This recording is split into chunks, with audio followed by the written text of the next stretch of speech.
Le grand direct de l'actu avec Jean-Marc Morandini. Le grand direct de l'actu, c'est jusqu'à 11h sur Europe 1. Et ce matin, jusqu'à 11h, nous allons débattre. Nous allons débattre des journalistes. Ont-ils une part de responsabilité dans la montée en puissance du Front National? Et doivent-ils dévoiler leurs opinions politiques? C'est la question qu'on vous pose ce matin. On vous attend au 39-21 avec cette question qui est sous-entendue. Les médias ont-ils fait le jeu du Front National pendant ces dernières semaines? Il y a 8 jours, Ségolène Royal accusait les médias de parler démesurément du Front National. Hier, c'est Cyril Hanouna qui s'est fendu de tweets accusateurs contre les journalistes responsables, selon lui, d'avoir attisé les peurs dans notre pays. Invité hier du grand direct des médias, le président du CSA affirmait, lui, ne pas avoir constaté d'irrégularité dans les temps de parole. Alors qu'en pensez-vous? On vous attend au 39-21. Europe 1, Jean-Marc Morandini. le grand direct de l'actu. Les médias sont-ils en partie responsables du succès du Front National au premier tour des régionales? C'est la question qu'on vous pose ce matin. Jugez-vous que les médias ont donné un écho démesuré au FN? Trouvez-vous au contraire qu'on ne peut expliquer les bons scores du Front National ainsi? Ou avez-vous le sentiment que les journalistes doivent dévoiler leurs opinions politiques parce que ce serait plus clair quand on les entendrait par exemple faire une interview? Avec nous pour en parler, Bruno Mazur. Bonjour Bruno, merci d'être en direct avec nous, journaliste, écrivain. Anne Rosenchère, bonjour. Bonjour. Directrice adjointe de la rédaction de Marianne. Franck Tapiro, bonjour. Bonjour. Publicitaire, communicant, président de l'agence Hémisphère Droit. On va commencer avec la première partie de la question qui concerne le rôle des journalistes dans la montée en puissance de Marine Le Pen et du Front National plus globalement. Est-ce que vous avez le sentiment, Anne Rosenchère, que les journalistes, radio, télé, presse écrite, ont une responsabilité? On passe notre temps à demander aux autres de faire leur autocritique, donc je trouve ça assez sain qu'on fasse la nôtre aussi. Bien entendu, il faut la faire. Si mes souvenirs sont bons, tout ce débat est monté d'un tweet de Cyril Hanouna, que j'ai du coup relu pour les besoins de cette émission. Et je pense que c'est un tweet qui a été écrit un petit peu sous l'effet de la colère, il est assez agressif, mais néanmoins, je ne comprends pas, j'avoue, la réaction un petit peu violente qui en a suivi, un petit très corporatiste.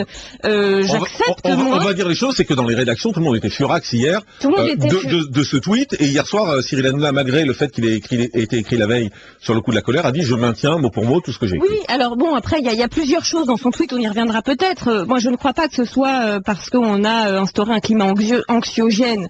Le climat, il est anxiogène. Aujourd'hui, il y a quand même eu cette année 2015 particulièrement a été extrêmement douloureuse et qui n'est pas angoissé? Les médias ne sont pas là pour imposer une réalité qui serait autre que la réalité que nous vivons. En revanche, quand il dit en faire des tartines, par exemple, il faudrait revenir sur ce qui est mis sur ces tartines. Mais c'est vrai que souvent, on l'a vu, par exemple dans l'affaire Leonarda ou des choses comme ça, il y a une espèce de course au sensationnalisme qui peut en effet expliquer qu'on est plutôt dans l'émotion que dans l'analyse. Et ces choses-là, on le sait, ont un coût politique. Donc on va y revenir. Mais si je il y a comprends bien, plusieurs critiques à faire sur les médias. Si je comprends bien ce que vous dites, vous rejetez pas en bloc sa position, vous dites pourquoi pas? C'est très sain de faire des autocritiques. Honnêtement, il faut en faire. Bruno Mazur. Alors Marion Maréchal Le Pen a déclaré il y a quelques jours « Nous avons gagné la bataille des idées ». Je pense qu'elle a raison. Mais hélas, malheureusement, et donc les journalistes qui sont les vecteurs de cette bataille ont évidemment leur part de responsabilité. Alors moi, ce que je veux dire, c'est qu'évidemment, je dirais que les journalistes sont pas du tout complices, ils sont complaisants, ils sont évidemment pas complices, ce sont pas des militants du FN, ça serait complètement stupide de dire ça, mais il y a une vraie complaisance. Attendez, je vous arrête un instant. Il y a une complaisance des journalistes vis-à-vis du Front National. Voilà, alors j'explique. Ah oui, parce que c'est plutôt l'inverse qui transparaît dans les appels qu'on a. Ils tendent le micro quand elle joue du trombone sans jamais lui dire qu'elle joue faux. Mais ça, et c'est pas du tout un problème de temps de parole, parce que ça c'est vérifié, etc. C'est vrai qu'on a l'impression de voir beaucoup Marine Le Pen et sa nièce, parce ils sont trop au Front National et les autres n'existent pas. Donc il y a un effet de loupe. Mais on lui pose toujours les mêmes questions sur l'identité, sur l'immigration, sur la sécurité, qui sont pour elle un tapis rouge, quoi. On leur déroule le tapis rouge, on les interroge jamais, on les pinaille jamais sur leur interrogation, leurs propositions en matière de fiscalité ou autre. Et surtout, ils sont pratiquement jamais contredits. Moi, j'ai retenu, c'est un épiphénomène, mais ça dit beaucoup de choses. On a fait tout un buzz, ça nous a occupé 2 jours, quand Patrick Cohen a osé contredire Marine Le Pen, et qu'elle est partie furieuse du studio, ça nous a occupé 2 jours parce que c'est rarissime qu'on mette tous ces gens, un peu, je dirais un peu vulgairement, le nez dans leur pipi. On fait pas assez avec les hommes politiques. Mais est-ce qu'il aurait fait la même chose avec Nicolas Sarkozy ou avec Manuel Valls? Vous m'avez coupé, c'est ce que j'allais dire. On le fait pas assez souvent. Mais c'est dans notre culture journalistique, il faudra bien que ça vienne un jour, qu'on arrête d'ouvrir le micro aux hommes politiques et de leur laisser dire n'importe quoi. Franck Tapiro, est-ce que la presse est complaisante avec le Front National? Alors excusez-moi, mais je trouve pas du tout. Je vais vous expliquer pourquoi. Si la presse aujourd'hui, on pense qu'elle est complaisante, on pense qu'elle en fait des tonnes, mais la presse n'est que le reflet de ce qui se passe réellement dans notre société, à ce que je sache. On n'est pas en train d'inventer quelque chose. Le score de dimanche soir, c'est pas de la science-fiction, c'est la réalité. Je pense que derrière la presse, il y a ce tandem, malheureusement un peu malsain, entre les journalistes et les politiques. Moi, j'aimerais bien parler de la classe politique, celle qu'on appelle, alors celle que malheureusement Marine Le Pen appelle l'UMPS, on va dire des partis dits traditionnels, républicains, démocrates. Alors, on ne sait plus très bien parce que, à ce que je sache, si le Front National n'était pas un parti démocrate, alors qu'est-ce qu'il y a à l'élection de dimanche? Il y a aussi pas mal d'incohérences. Mettons tous les partis au même niveau. Si aujourd'hui on en fait des tonnes sur le Front National, c'est peut-être aussi parce que les autres partis ne font plus rien, ne sont plus audibles. Et j'en parle à la radio encore plus agréablement. Ils ne sont plus audibles. Et à un moment, vous savez, la politique c'est comme la nature. Ça a horreur du vide. Et si les journalistes vont un peu plus regarder ce qui se passe au Front National, c'est pas seulement parce que le Front National surcommunique et surparle, c'est parce que tous les politiques ne parlent que d'une chose. Marine Le Pen et le Front National. On n'entend qu'une seule chose. Oui, je veux faire obstacle, faire barrage, combattre le Front National. Mais comment? Alors ça, on n'entend rien. On n'entend pas une idée, pas une vision. Et que ce ressent à droite ou à gauche, tout le monde dans le même sac. Tout le monde dans le même sac. Vous êtes d'accord avec ça? C'est pour ça.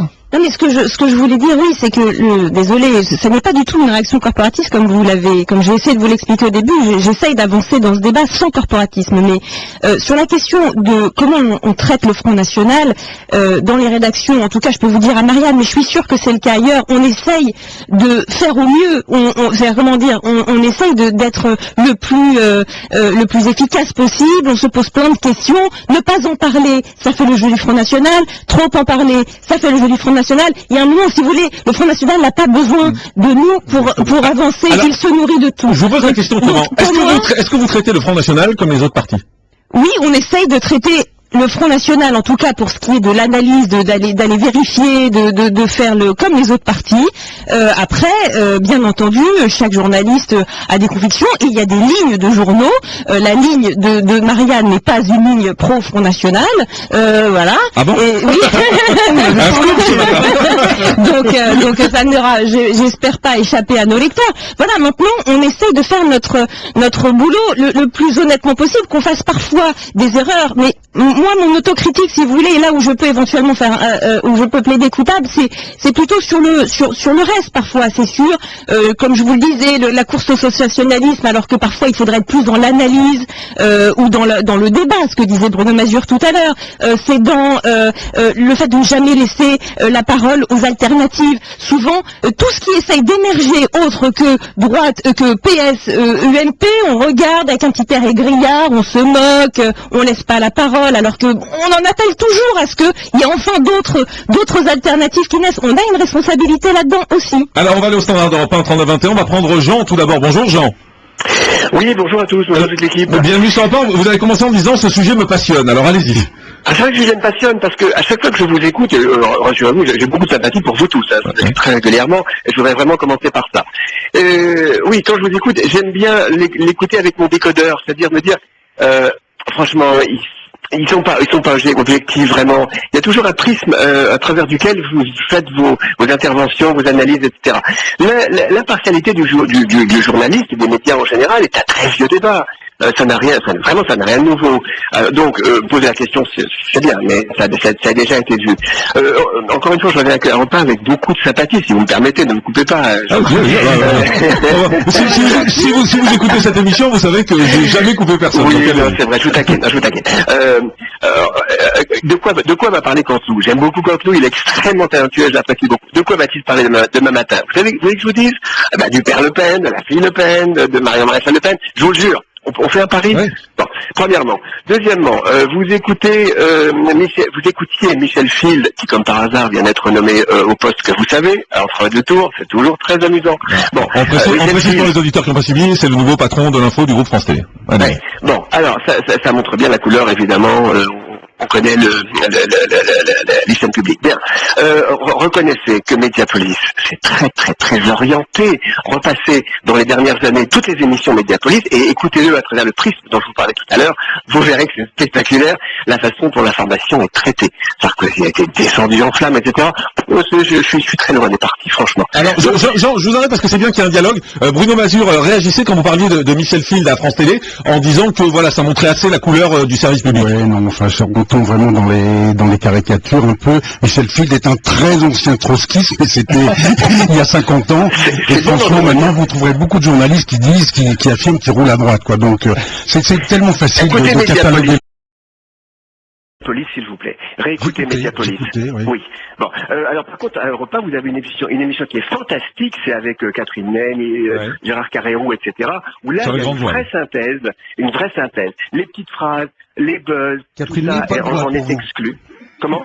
Catherine Boite n'est pas Catherine n'est pas ultra sarkozyste pour vous. Vous avez pas, vous n'écoutez pas bien. Non. Alors, juste, prenez la distance avec tout ça. Vous avez là une émission passionnante le dimanche matin. Mettez-la en avant et arrêtez les petites phrases, les buzz qui ne nous intéressent pas. Merci, Jean. Oui, faut monter le FN. Merci, voilà. Jean. Merci. On va prendre Michel. Bonjour, Michel. Oui, bienvenue sur Europe 1. Vous voulez dénoncer les journalistes qui prennent position. Voilà, exactement. Je pense que c'est pas la profession, c'est pas le rôle des journalistes de prendre position. J'ai d'ailleurs, moi, ici récemment, envoyé un SMS à la Voix du Nord qui prenait position. En leur disant que c'était pas leur travail. Contre le Front National. Le premier rôle des journalistes, c'est d'informer. Alors, c'est très bien que les interviews par un journaliste qui avoue franchement ses opinions politiques. Le pire, ce sont les journalistes sournois, n'est-ce pas, qui donnent l'impression d'un interview honnête, neutre, et qui posent les questions dans un sens bien déterminé. Alors ça, c'est intéressant parce que c'est la deuxième partie du débat qu'on va avoir dans un instant, c'est de savoir si les journalistes doivent dire pour qui ils votent, pour comprendre quand ils ont un homme politique en face, en particulier les journalistes politiques, bien évidemment, parce que Monsieur Météo, on s'en fout un peu. Mais est-ce qu'il faut dire pour qui ils votent? On en parle dans un instant. Vous faites le 39-21. À tout de suite sur Europe.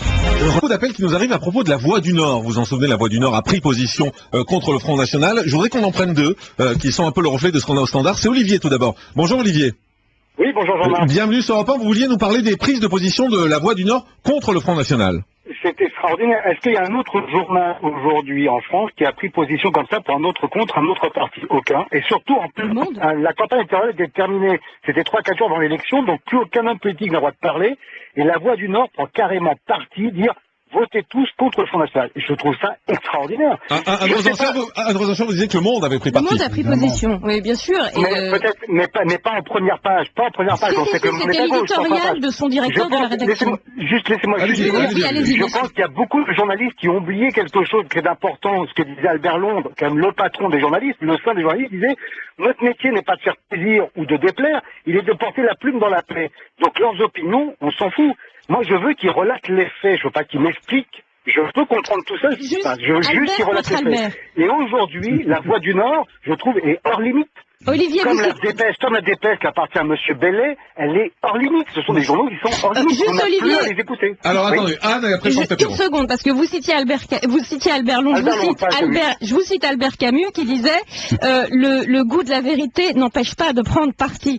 La Voix du Nord l'a fait. Pas pour les journalistes, madame. Pas pour les journalistes. Mais si, y compris pour les journalistes. Non, un métier de journaliste n'est pas de donner son opinion. Il y a plusieurs métiers au sein des journalistes, monsieur. Il y a des enquêteurs, il y a des éditeurs. Laissez-moi finir. Regardez les titres des journaux lundi matin. Est-ce qu'il y en avait un seul qui a juste sur la télé fait? Tous ont été la peste noire arrive, attention, mettez-vous au bunker, allez dans les abris anti-atomiques, c'était catastrophique. Tous les journaux ont titré contre le Front National. Je suis pas pour le Front National, mais ça devient inadmissible. Est-ce qu'on est en démocratie ou on n'est plus en démocratie? Moi, ça me dérange pas. On me dit on n'est pas en démocratie, le Front National n'a pas le droit de parler, on doit l'éliminer, point barre. Et on y va. Alors, on le fait. Il ne faut pas y aller en demi-mesure. Les journalistes ne peuvent pas le dire. Restez en ligne, Olivier. Franck Tapiro, est-ce que la Voix du Nord a eu raison de prendre position contre le FN? Moi, ce qui me dérange, c'est quand la presse, surtout à travers sa une, se présente plus comme un tract politique que comme un journal d'information, une fois de plus. C'est ce qu'a fait la Voix du Nord? C'est ce qu'a fait la Voix du Nord, c'est ce qu'a fait d'ailleurs c'est ce qu'ont fait d'autres journaux, pour pas les nommer, pour d'autres élections. À un moment, il y a, voilà, on détourne non seulement le sens du journalisme, et on détourne le sens du média. Donc vous êtes plutôt d'accord avec Olivier, en fait? Mais bien sûr, puisque aujourd'hui, je pense qu'il faut de plus d'impartialité. Mais l'impartialité, et pour connaître ça de l'intérieur, en coulisses, elle vient d'où aussi, ce manque d'impartialité? C'est que le tandem et la proximité entre les journalistes et les politiques, et depuis des années, est beaucoup trop fort. Il y a trop de proximité. Ils se voient en off, en dehors, ils se voient en privé. Et à un moment, qu'on le veuille Quand ou ils ne non... couchent pas ensemble. Oh oui, Non, bah oui, ça arrive, on le sait. Il y a des couples, ça, Bah c'est oui, plus- attendez, on ça, sait. Ça, c'est très bien. On ça, dit les c'est- choses, disons les Et choses. c'est Allons-y. une très belle histoire d'amour. Mais Bah oui. l'histoire d'amour aussi, malheureusement, il y a l'autre face, c'est l'influence. Et à un moment, quand on est dans l'influence, pour avoir de l'objectivité, il faut avoir un peu de recul. Et c'est très dur d'avoir du recul avec une grande proximité. Bruno Mazur. Moi, je pense que c'est l'honneur des journalistes de dire ce sont des citoyens. Je voudrais rappeler à notre auditeur... Attendez, c'est l'honneur des journalistes de quoi? De prendre position? Oui, et quand on est un journal, on est un citoyen et on dit ce qu'on pense. Voilà. Mais c'est signé. Alors, je voudrais signaler à notre auditeur... Ouais, alors que là, c'était la une du journal, La Voix du Nord. C'était la une, c'était pas un édito. Enfin, je vous rappelle que c'est pas un problème de Front National du tout. Faut avoir un tout petit peu de mémoire. C'est que des grands journaux comme Le Figaro, Le Monde, Libération et tous prennent tous position au moment des présidentielles sous la plume du directeur. Le directeur du Monde dit, moi, en conscience, je vote pour Hollande contre Sarkozy. Le directeur du Figaro dit, moi, en conscience, je vote pour Sarkozy contre on n'a Hollande. pas de surprise, quoi. Mais c'est normal, mais on est là pour ça. Mais Et le titre du journal, la une, La Voix du Nord, La Voix du Nord, qui est un journal issu de la résistance, a 1000 fois raison de dire il faut barrer la route à des alors gens attendez, dangereux. on va prendre un autre avis, celui d'Abdel. Bonjour Abdel. Oui, bonjour à vous. bien- C'est très intéressant tout ce que vous dites depuis tout à l'heure. Allez-y, exprimez-vous, Abdel. Écoutez, moi je suis totalement contre, et je dirais même révolté, contre cette prise de position qui se fait de manière, je dirais, malhonnête. Puisqu'en fait, on sous-entend que le Front National, c'est tocsin, les chars russes à la frontière belge, etc., etc. Souvent pas c'est des meilleurs. Hein. Et en final, on fait une totale abstraction de ce qu'a fait le socialisme dans le Nord-Pas-de-Calais depuis qu'il est au pouvoir. Donc en fait, je me trouve quand même, en réalité, on a des journalistes de tous bords, et je dirais, qui font très bien leur métier, parce que, je dirais, après qu'ils aient des opinions, on peut le ressentir, mais ça s'affiche pas sur des unes comme ça. Moi, je dis, Voix du Nord Nord-Terre, on manquait totalement d'objectivité, et j'ai cru voir des tracts socialistes. D'ailleurs, je leur ai suggéré de se rebaptiser la Voix du PS. Quelque chose, pour être plus honnête. Vous êtes du Front National, Abdel? Écoutez, moi, je veux dire, j'ai toujours voté socialiste depuis jusqu'en 2012, avant 2012, je dirais. Oui. Mais j'étais complètement déçu par ce parti. Et donc FN tout à l'heure, aujourd'hui on parlait... Comment? Vous êtes FN aujourd'hui?